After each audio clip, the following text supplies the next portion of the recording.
How to fix Facebook friends list. In today's video, guys, we will talk about how to fix this on your Facebook. Just watch this video till the end.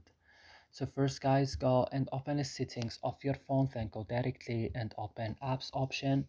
Here on apps option, you have to search for Facebook. Open then Facebook like this and scroll down, click on storage.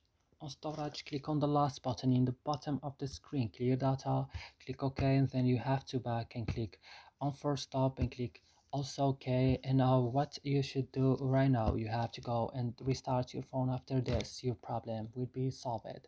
So I hope this video is helpful for you. Don't forget to like, subscribe in our channel. See you in another video.